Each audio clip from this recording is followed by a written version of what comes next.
What's up everybody, welcome to another episode. In this episode, I would like to actually tackle the bullying of game devs. It's something that I have seen a lot.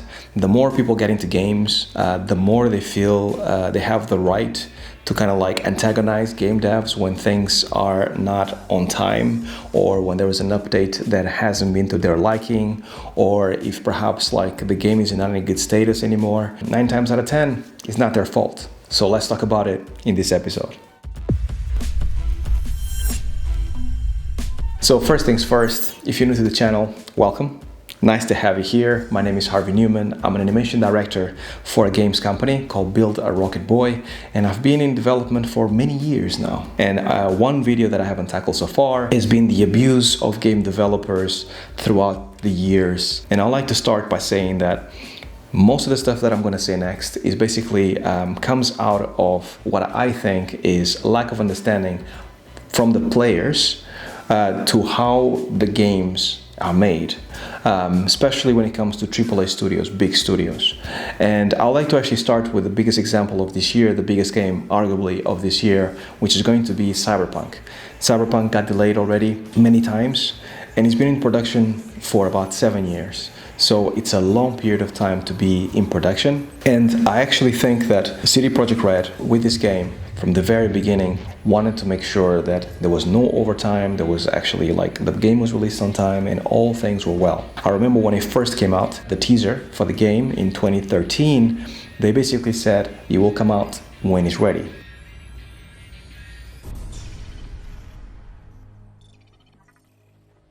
And what that meant to me is that they were actually kind of looking out for their developers to make sure that people could do such a huge game in their own time, not kind of like speed it up or try to actually kind of rush through the door, and just wanted to make the best game possible. So CD Projekt Red are a publisher and a developer, which puts them in an amazing place to actually have a hold of their IP and do as they please. Another few things that I've witnessed over the 7 years of development of Cyberpunk is that it's an open world game. Those are incredibly difficult to pull. So I don't anticipate, or I don't think they actually thought we are going to delay the game many times towards the end of the project. That is never planned. That is just something that happens through development. And 7 years is a long period of time to develop a game. So next, let me talk about a little bit about what goes on behind the scenes when you're a developer, when you actually develop a game for a long period of time, some of the things that changed, and some of the reasons why I think the game was delayed so many times, because I've been there before, and it's never with intention.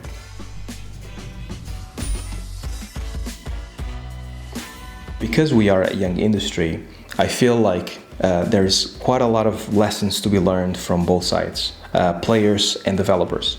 So from a player's perspective, I feel like players don't really understand, not all players, I'm just saying the majority, but not all players. There's quite a lot. They understand development through and through, amazing.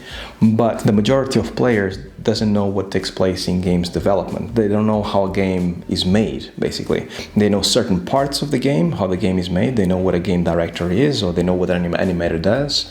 But I don't think they understand what goes on behind the scenes to get that game from beginning to end. And the process is incredibly complex and involves a lot of people for a long period of time. And things change during that period of time. And that's what you have to kind of like set your mind into, because most games take anywhere between 3 to 5 years of development. 7 years is a long period of time. So none of us want to make a bad game or delay a game or kind of keep you guys like disappointed, because the number one thing we want to do is actually kind of get your approval and make sure that everyone feels like this game, whatever game, is the best game ever. So that's the intent with every single game. And when delays happen, especially at this level, I feel like the developers know that they have a good game. They just need to polish it a little bit more, because what happens is when the game is out, it's out and there's no turning back. And a lot of games that actually kind of promised a lot, kind of delivered very little, and there's no going back to that, right? I mean, if you look at example of games such as No Man's Sky, or even the game that I worked on, Battlefront, right? Battlefront 2. The games had a massive amount of hype. And by the time that the game came out, because it was rushed through the door, the game did not deliver as much as it could have. even though the developers later on made good on their word and actually delivered the game that they actually fans wanted, both in Battlefront's case and No Man's Sky. If you look at it now, great games, but fans have a tendency to actually kind of like a game and play the game as soon as it comes out, and if they haven't liked it or if they think it's rubbish, that decision is made and then they move on to something else. There's so many more other games out there that they can play. So getting the game right from the very beginning, as soon as you put it out, is incredibly essential in this industry. And this is what I think CD Projekt Red and 343 Halo, they're actually trying to actually do with these games, to actually make sure that these games are great when they came out, to make sure that they actually kind of don't disappoint and they have legs to last for a very long period of time.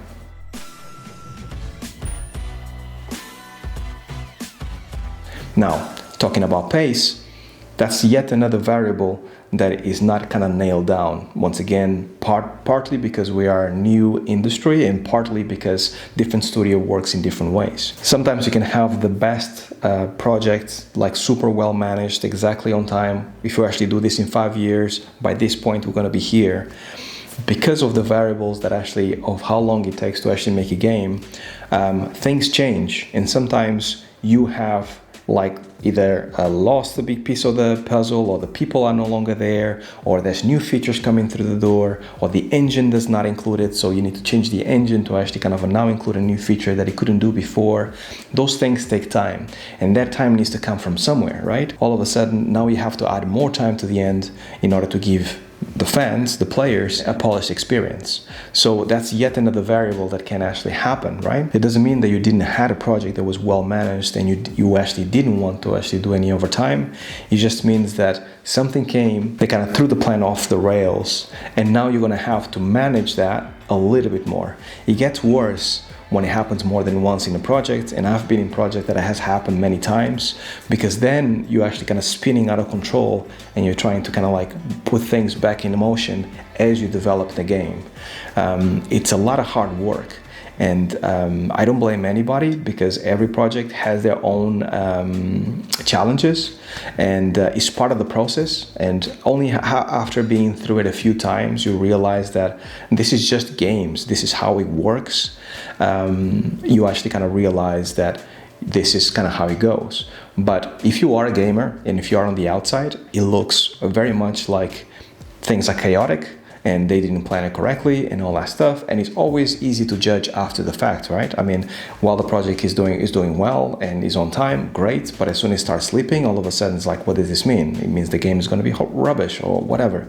I think these things are being more and more kind of pinned down and are getting better as time goes on. Most studios that are actually out there right now know that crunch is incredibly bad and no one wants to do it, right? I don't know one studio right now that actually wants to kind of follow through on the stories of the past, when studios actually want to crunch a lot.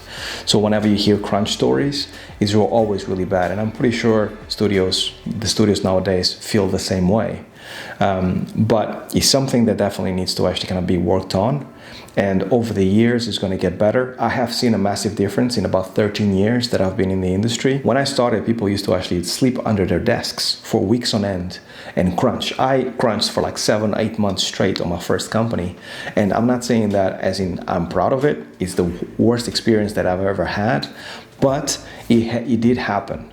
Now the crunch is actually much more limited, and it's much more directed to a specific feature or for a specific time, and that's a much better step or place to be than before, which was completely disorganized and you have to crunch until the game is done. That's kind of how it was.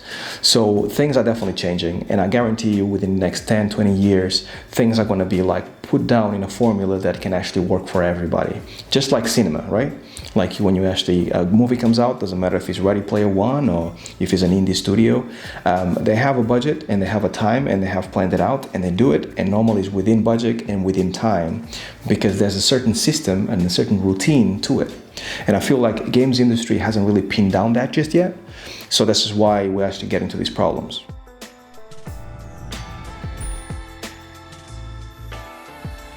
So I don't want to like push this for too long and kind of go like, oh, us versus them, because I really don't see like developers and gamers, or the players and developers, as two different things.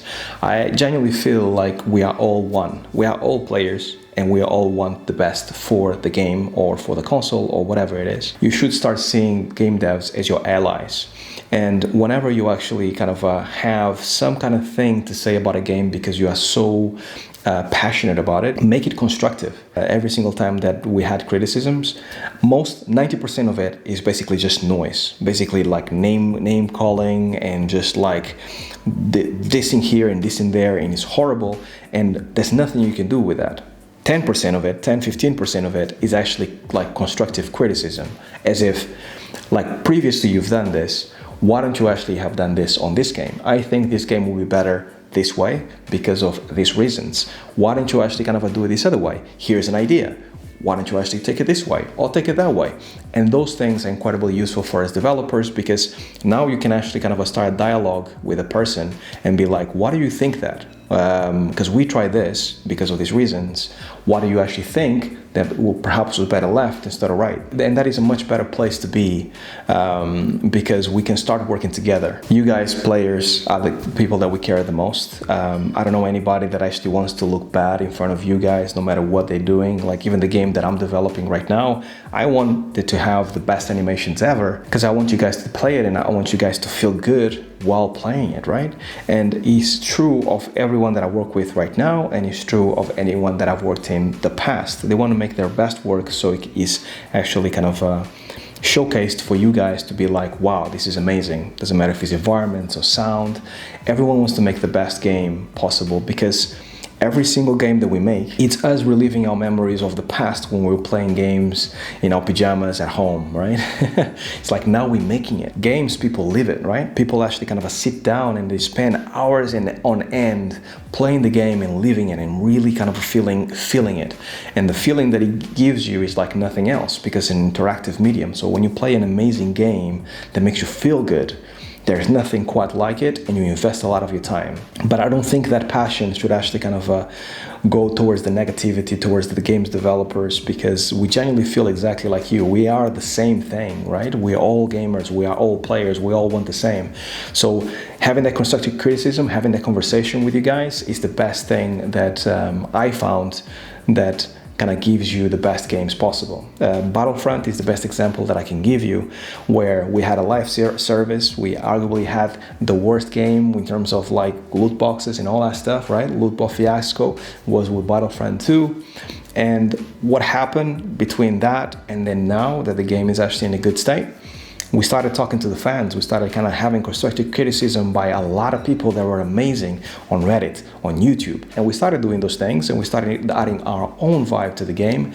Next thing you know, people are loving the game again. People are saying that this game is actually an 8.5 or 8.3 out of 10. That comes from the dialogue between fans, players, developers, right?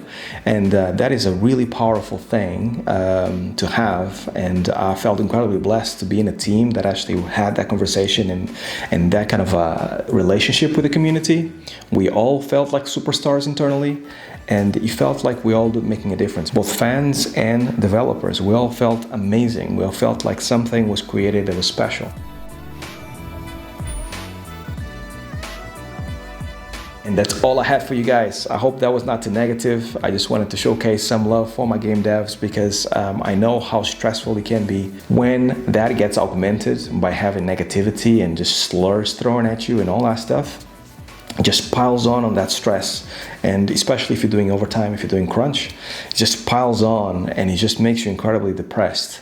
So instead of actually kind of being negative, cheer your game devs. They're trying their best to actually kind of make the best game for you. I promise you, and I guarantee you, like both Cyberpunk and Halo are going to be amazing games. And the developers have heard you, and I heard your criticisms, and they are probably like really looking at everything, Reddit communities, for YouTube videos and all that stuff in order to make the best game that actually caters to the fans. And that's basically what we all do. So that's all I had for you guys this week. I hope you guys enjoyed it. Until next week, as always, stay well, stay safe. Peace.